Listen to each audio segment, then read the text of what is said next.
to be morally acceptable or not is very different. Especially if you are somebody who get the message from the public, if we are getting what is the consensus of majority, the morality and akhlaq unfortunately is not on the same path that it was probably a few centuries ago. And because of that, it is important to look at the teachings of our religion. We are not in a sense of somebody who they call fundamentalists, that they go back and they're against any form of progress, any form of advancement, any form of probably a bit of difference when it comes to ideology. Our belief is that we believe in certain fundamentals, that we don't negotiate on that. But when it comes to application, there's flexibility when it comes to application. There is flexibility on that. So when it comes to a lot of details, for example, clothing, when it comes to way of communication, when it comes to language, that there is a lot of flexibility. We believe in the progress and all that. But when it comes to monotheism, when it comes to principle of faith, there's nothing negotiable about that part. But again, we are in that stage of the history. So the four elements that Ali ibn Abi Talib said to live a life that to his son, to remember these four elements. Number one, he said, my son Hassan, Sayyid salawat ala Muhammad wa ala Muhammad. Can I get some water, please? Come, some water. Another salawat ala Muhammad wa ala Muhammad.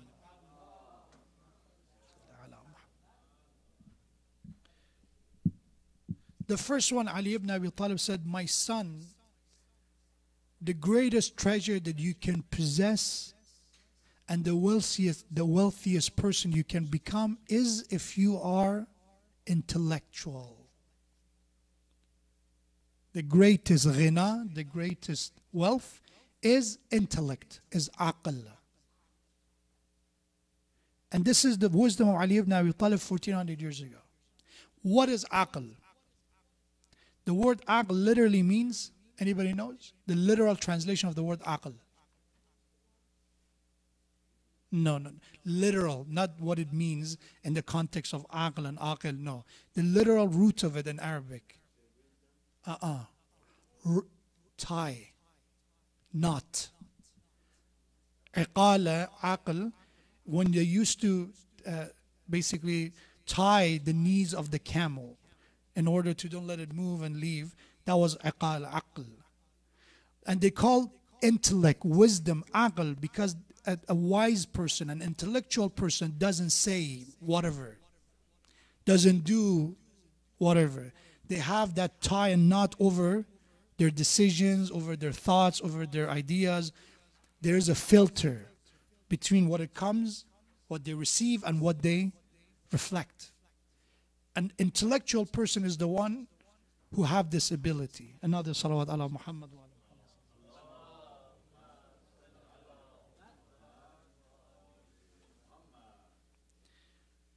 So intellect is that, if I can give a simple translation to aql, is self-control. Is that sense of understanding what to say, when to say, how to say it, what to do, how to do it, when to do it. And in order to have that, you have to have self-restraint. I cannot do whatever I want. For example, I would say, who's a wise person? The one at the night of their test, they watch Netflix, and the next day they want to swing it and they look for some miraculous prayer to pass the test. Is that a person, an aqil and wise person? Or the one that they know, I have to restrain myself, no TV, nothing, for the next few days I have to study for this. That is aql. So when you hear the word aql, it's very important to understand. Part of aql is to don't do whatever you want. Because sometimes people try to somehow find a compromise to be someone that I do whatever I desire. Whatever. Again, there are moments that we have to do what we like. There should be something that we're passionate about. That's perfectly understandable. But for some people, life, there is no schedule. There is no, discipline. There is nothing. Whatever comes, whatever happens, happens. That is not the life of a man of God. But unfortunately, when we say rely on God, trust in God, some people assume that is what we're saying. Means, no schedule, no discipline, no planning. Whatever happens, happens. That is against the whole concept of tawakkul. Because when you say trust in God, is because sometimes one of the reasons people give up on planning is because we plan, we schedule, and something happens, we're not ending up doing it, right? Trust in God means understand that as long as you do your best, there is a bigger plan, there is a bigger scheme of details around you that it will eventually help you to get where you meant to arrive to. That is the ultimate purpose. Tawakkul in God means understand that in the universe that you live in, there is a bigger picture. So I'm planning to get somewhere. Something happens, and I try to predict all the possible reasons that I will not be able to do this. And I did all the planning. And it doesn't happen. If you don't have the tawakkul, you get frustrated. Why not? It's unacceptable. Why this happened? Why that happened? We expect everything to go our way. This leads to become a control freak. People who wants to be in charge of everything. They don't let a bit of authority goes to other people. I want to control everything because I know if somebody else do it, maybe they don't do it the way I want. But tawakkul means you have to do, but there's bigger plans, purposes in life than you. You are not the center of the universe. You are not. There is bigger purpose in the universe than you. And that's the reason when you fly, when you're in an airplane, you understand that. That is interesting. When we are at the center of the attention, that is the moment arrogance take over, right? But when you go somewhere that nobody knows you, the arrogance will start to eventually get, fader and fader, and it disappears. Aql give us that wisdom. Ali ibn Abi Talib said, my son, understand that if you want to be wealthy, you have to have aql and intellect. What is aql? How to acquire aql? I talked about this topic a few months ago. So I don't have the time to go all over again. But look up the word aql. In every famous book of tradition, we have a chapter specifically dedicated to the topic of intellect, aql. Babul aql, the chapter on aql. And there's so many traditions. So one thing we have to teach our children is education is not aql. Ilm and knowledge is not aql. You can know things and you have no self-control. We have cases of that. You can be very knowledgeable, but you're not wise. Do you want an example of that? A person who's educated got a degree from a top-level university. They got married. They have a good job, right? They have a good job. They have children. They have a spouse and all that. And they decide over all this, still go and make a mistake that it ends up their life to be destroyed. Cheat on their spouse, I don't know, start being abusive. Their knowledge is there, right? The success is there, but intellect is not there to give them self-restraint.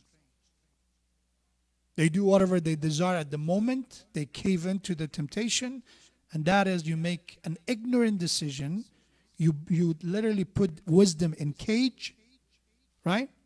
And then you make an ignorant decision that destroys your life.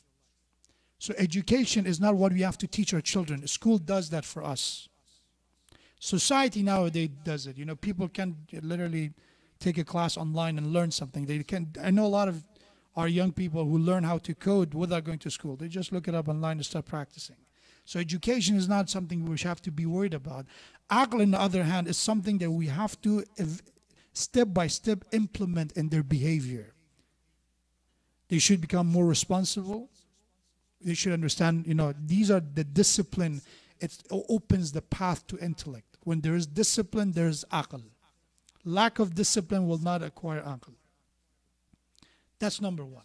The second one, Imam Ali alayhi salam said to his son, Imam Hassan, said, my son Hassan, the greatest destitute and poverty is humq.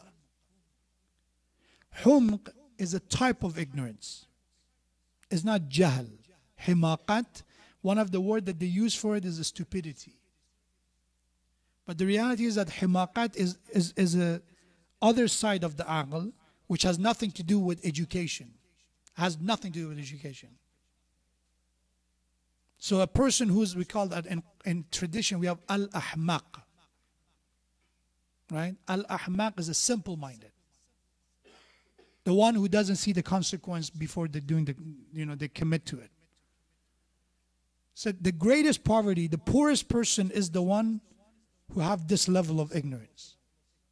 That is also going back to the idea of lack of self-restraint. The one who let them do whatever they want, that is the moment that you are ignoring the aql and intellect and caving in to the pressure of ignorance. So what is the difference between jahl and humq and himaqat? Jahl sometimes could be lack of knowing. I don't know something. That is jahl.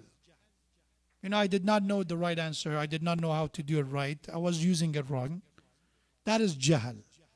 Humq is that when you know how to use it right, but it's still deliberately you do it wrong. Examples, I can give you example. Every person who's driving, at least majority of them, they know the danger of speeding, maneuvering, doing dangerous tricks in the road, right? On the road. So it's not that they don't know about it. Every one of them have to take some tests and they learn the rules and the laws.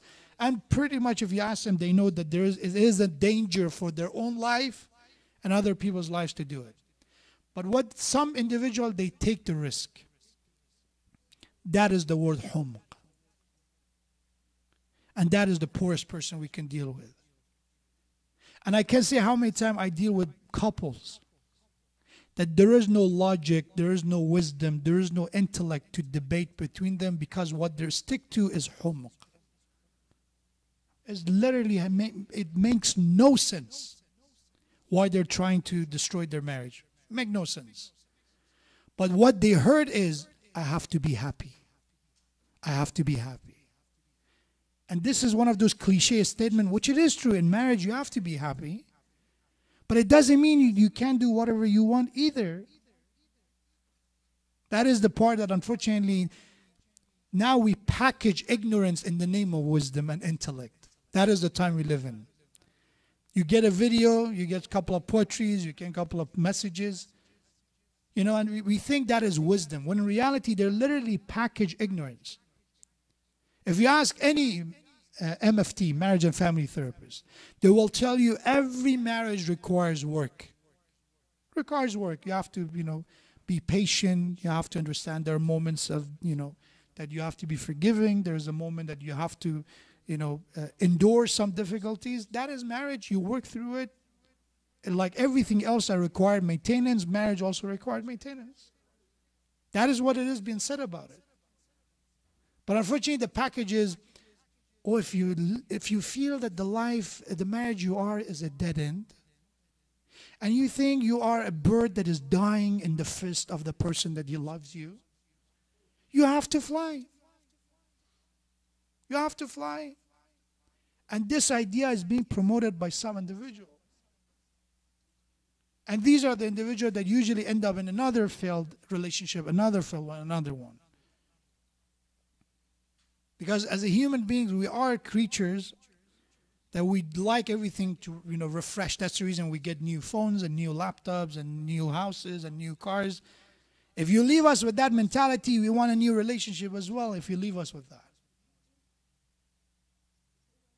And put aside the soulmate and put aside, the person that you live for the rest of your life. That mentality of cherishing your desires is being advocated around us in some way and form. And that is the greatest poverty that we have at our time.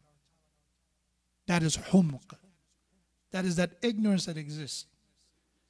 So if you're married, keep that advice from me. There will be moments that you feel that you're not happy, but it is momentarily. If it's forever, since the first day, I don't know, there's probably you need some help or probably you have to do something about it. But if there's a few days and few hours and ups and downs and disagreement, that is life. That is life. And a wise and intellectual are the one understand this, that it is part of life, understand how to navigate through this difficult time. That is the wisdom you have to acquire by experience, by studying, by consultation, understand how to deal with it. And I'm not talking about, cases that if somebody is abusive to suffer with them. No, that's not what I'm advocating for. I'm talking about normal pitfalls of marriage. There are moments. And because of our ignorance, sometimes we could destroy it. So that is the second one. Recite the salawat ala Muhammad wa ali Muhammad.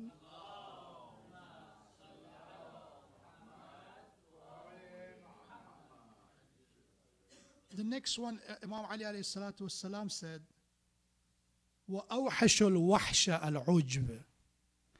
And the greatest fear and the greatest loneliness is self-admiration. Is self-admiration and narcissism. If somebody is in love with them more than others, that is the greatest loneliness that somebody can find. That person is basically the loneliest person you can find. Because people around them, they pretend to like them or pretend to respect them, but in reality, our nature is not in a sense somebody that we can appreciate self-admiration. People who are in love with themselves, by nature we despise that. We don't like it. That's the reason I always say, as parents, never talk about how hard you work for your children. That's the worst thing we can do. So, oh, you know how much I wake up early for you, and I cook for you, and I go to my work, and I did this. Do it, basically be the double agent. The mom has to do for the dad, and dad has to do for the mom. Because we don't like to hear somebody talking about themselves. I'm working hard. I'm doing this. I accomplished this. It's not something by default acceptable. And Imam alayhi salam said, understand that if you are worried about a fear, wahsha, you should be the most afraid to become someone who's a narcissist. And at this, at our time, we have to understand why we have to be scared of narcissism. With politicians who are the great narcissists of our time, we have to understand that. Because if we are narcissists, nothing get into us. Right? When we talk about Fir'aun, when we talk about Saddam, when we talk about people who were killers, they were dictators, they were tyrants, they were, the most corrupt people you can know. One thing they had in common. What was it? They were greatest in their own way, narcissists. Saddam, read about him, what kind of narcissist he was. I leave it to you. Fir'aun was to a level that said, I am your Lord. You have to, respect me. You have to show respect. Abu Sufyan, one of the greatest, most prominent enemy of Prophet, was a narcissist. How we know? Just look about how they talk about themselves. Oh, I'm this and I'm that. And I accomplished this and that. This person will not listen to the word of God. Because a narcissist respect themselves, love themselves even more than God. They will not listen to the prophet. They will not listen to their parents. They will not listen to their spouse. They don't care about anyone because the God is them. They are the center. Everything else is secondary. They are primary. And in spirituality, number one, read any book in mysticism and Irfan. Go to the Farsi poet, Hafiz, Saadi, Maulana, or go to the tradition of Ahlul Bayt. You see one thing in common. They said the first step of wayfaring is to eliminate the I. As long as you have I, you will not be able to get closer to God because that is the greatest barrier and blockage between you and God. And that's the reason the Prophet said the greatest battle you have is against I, against self. Because the other enemies, we know it well, but if I'm the enemy and I don't know, the enemy within, that is the difficult part to defeat. So Imam Ali says that should be the scariest thing, that if you think about something scary, even scarier than death, scarier than shaitan, we're scared of jinn for some reason. When we talk about fear, a lot of young kids actually like to talk about jinn. And I tell them, why are you so scared of jinn? Look at what human beings are able to do. Look at the killer in New Zealand. Was that a jinn who killed people? Who was it? Look at the one who dropped bomb in all the countries, drone driver, the drone controllers and the bomb, the atomic bomb. Were jinn behind them controlling them? The poor jinn, I don't know how much damage they could cause to us. Yes, we seek Allah to protect us from them, and that's it. They are creation of God, and let them be. They exist, but it doesn't mean they are that significant to our lives to care about them as much as we have to care about ourselves. And that's the reason, that is the narcissism. When marriage get destroyed, they come to me, Hajjah, we were the happiest couple. I don't know, somebody did some weird talism or jinn and they send it and they meddled with us. Yes, there are cases like that. Quran talks about them. But in the cases I know is none of that. Said, my dear brother, it was nothing to do with the poor jinn. You went missing for 6 months. That is the reason your wife is complaining that you're not committed, you don't, show up, you're not a good father. Why you blame the jinn for this? But it's always easier to shift the blame.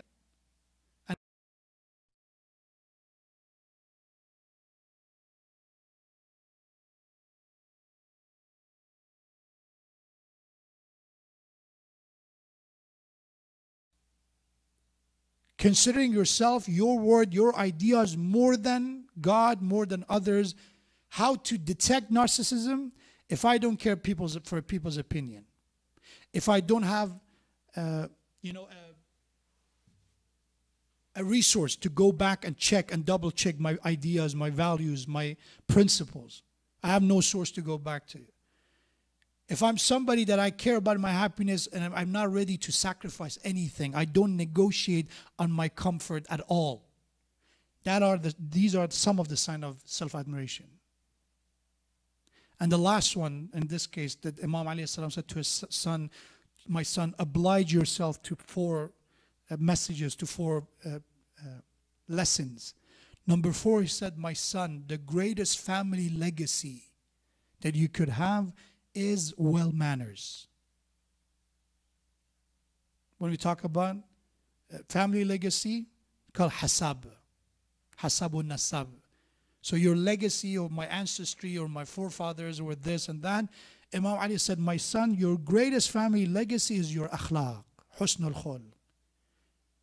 What kind of attitude you have, what kind of manners you have, what kind of etiquette you have. Do you have any etiquette?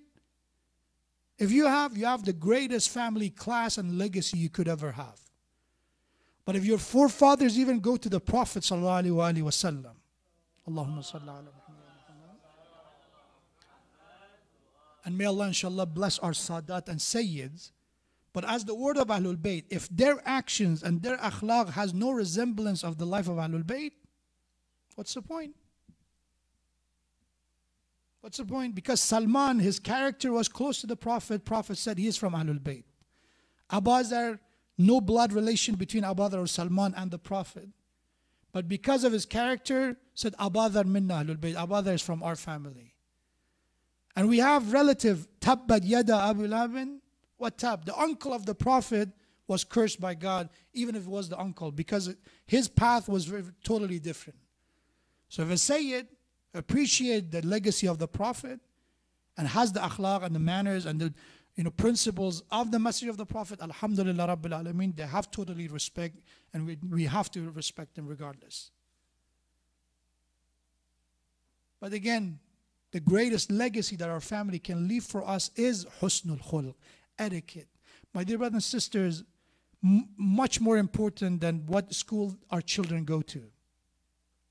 If they get into a UCS school or Ivy League school, or even when it comes to how many extracurricular activity they participate, is that if we teach them adab, manners and etiquette, how to talk to people, how to respect people, how to interact with each other, with their family, with their siblings, with their friends. If we don't have that for them, We have a lot of smart people who have no manners. We have a lot of intelligent people who are very unfortunately selfish. The result of that will not be a benefit for the humanity overall. But if someone with adab, with manners, with the proper etiquette, we are able, inshallah, to pass them to the next generation, that adab will be by itself the loudest statement of humanity that we can make for them. And that is the greatest legacy we can leave for the people. That if they know our children, oh, that person is the child of that guy, their manners should be more important in the standard of what is important, their etiquette, their adab, their akhlaq, higher than education. It should be first that, then education. First that, and then it should be their accomplishment when it comes to the dunya and how much, of the dunya they possess. But how much of that we do, inshallah, a lot. I hope. Because from the moment we focus so much on education, we do good. A lot of immigrant children, a lot of minorities, when it comes to education, have a level of education when it comes to college graduation. We do. But how much community, service, how much cooperation with volunteer work we have, I don't have a statistic for that. But I hope it's as high.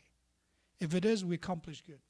May Allah inshallah give us the tawfiq to keep 4 lessons of Ali ibn Abi Talib alayhi salam. Let's inshallah review. Intellect, not knowledge. Knowledge is important, but intellect, aql, right? What is the greatest poverty? Ignorant. What is the greatest fear we should have? Not self-admiration. And what is the greatest fear we could have and we could inherit? Well manners, etiquette. May Allah inshallah the tawfiq. Become someone who's